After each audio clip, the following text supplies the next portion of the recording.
E vem conferir a análise do quarto episódio da terceira temporada de Demon Slayer Kimetsu no Yaiba. E lançou o quarto episódio da terceira temporada de Demon Slayer Kimetsu no Yaiba, e o episódio acaba da mesma forma como termina o anterior, mostrando o Hashira da Névoa lutando contra um peixe demônio e aprendendo um pouco mais sobre ele. Essa luta inicial, ela é bem importante pra gente entender um pouco mais que eles vão ter que cortar no lugar certo para poder matar aqueles demônios, e isso vai servir também para a lua superior em algum momento. É meio que uma pista que vai acontecer no futuro. No episódio passado eu não comentei muito sobre a parte da animação envolvendo esse final de episódio, e que foi algo que eu achei que ia ser meio passageiro, porque o episódio como um todo eu achei que não teve uma grande animação. O episódio passado não teve uma animação ruim, mas foi só mediana. Então eu achei que nesse episódio eles iriam melhorar algumas coisas, e uma das coisas que eu achei que eles iriam melhorar era na estética, principalmente no design do personagem desse peixe meio humano, meio demônio que eles apresentam ali, porque eu achei que ia ser algo rápido. Passou bastante tempo do episódio mostrando ele, e mostrou no final do episódio que vamos ter bastante desses peixes demônios, e eu não gosto nem um pouco dessa animação dele.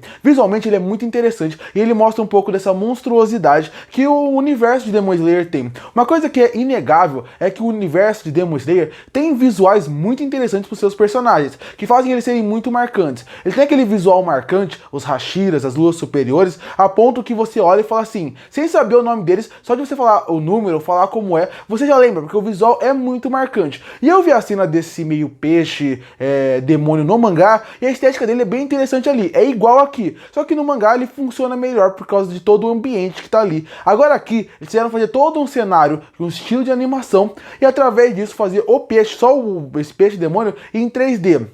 E isso fica bem bizarro. É bem bizarro quando o Hashira da Névoa tá do lado dele. É bem bizarro quando o Hashira da Névoa luta contra ele e não ficou algo legal. Não ficou algo com uma estética legal. É o que eu sempre falo. A técnica 3D ela veio aqui pra ajudar na parte da fluidez da cena. Ela consegue fazer com que mais fácil você tenha uma certa fluidez e ajude também na parte da animação em facilitar algumas animações mesmo.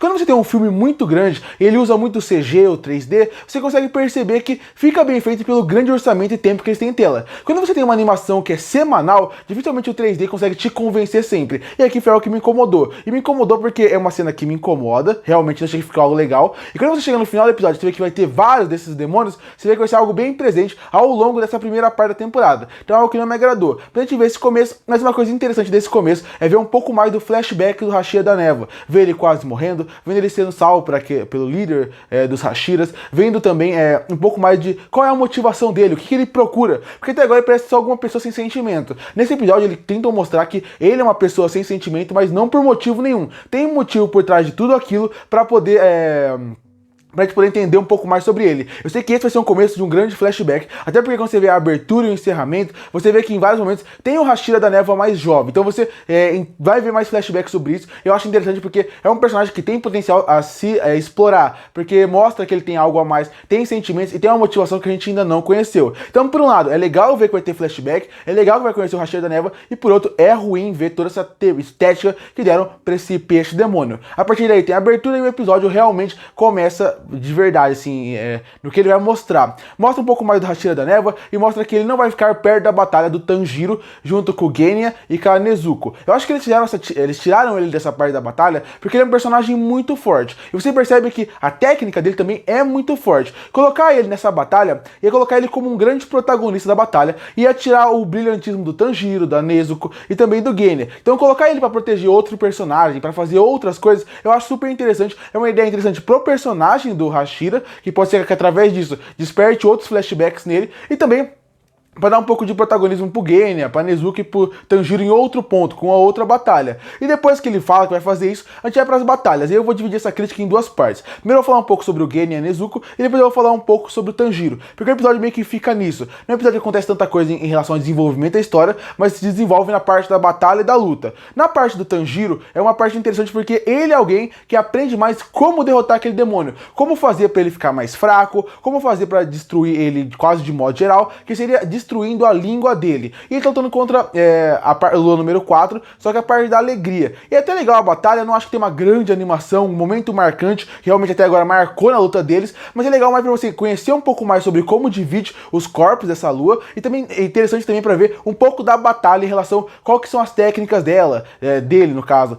Então esse ponto eu gostei, achei interessante. O ponto de aprender um pouco mais sobre a lua, aprender um pouco mais sobre o ponto fraco dela, aprender que quando vai se dividindo, ele vai ficando mais fraco, e porque o resto não tem tanto o que falar em relação à luta do Tanjiro. É mais o Tanjiro tentando superar os seus obstáculos, aprendendo sobre ele, mas por enquanto é isso. Já no lado da Nezuko com o Genya, a gente tem um ponto um pouco a mais, porque a gente nunca viu o Genya lutando, e a Nezuko ela luta, mas ela não luta sempre. Ela luta sempre em momentos específicos. O Tanjiro a gente tá sempre vendo lutar, eles dois não. A Nezuko é legal, você vê que eles tentam até tirar ela um pouco de cena, porque ela é uma personagem realmente muito forte, então ela ficar ali o tempo inteiro iria acabar a luta fácil, mas é mais legal pra ver o personagem do Genya, ver como funcionam as habilidades dele, a força de vontade dele, conhecer um pouco mais sobre a personalidade dele e ver um pouco mais da batalha além da arma. A gente sabe que ele tem a arma, ele sabe que é super poderosa, mas ver ele lutando um pouco mais com a espada, ver um pouco mais o que ele fica falando, qual que é a ideia dele de mundo. É muito legal ver esse personagem, além de ver outras personalidades sobre a lua superior. E é bem legal ver isso também, que quando vão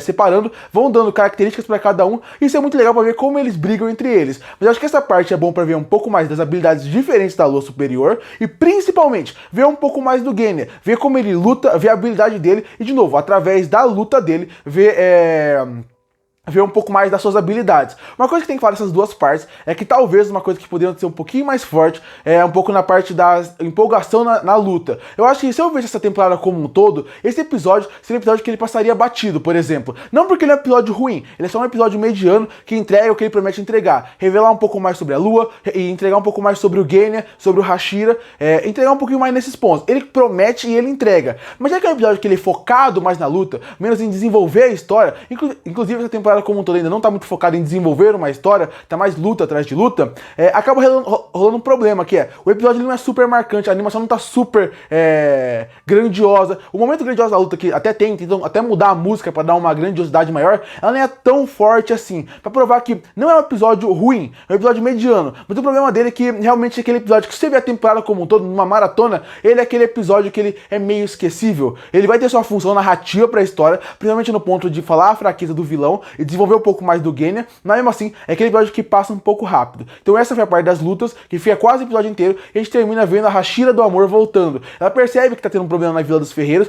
e ela vai ajudar na luta, deixando aquela empolgação pro próximo episódio, da gente poder ver ela mais em cena, e poder ver ela mais na batalha. Curte pra fortalecer o canal, se inscreve pra não perder os próximos vídeos. E aí, o que você achou desse quarto episódio? Você esperava mais ou você acha que o ritmo da temporada tá bom? Comenta aqui embaixo. Eu volto no próximo vídeo.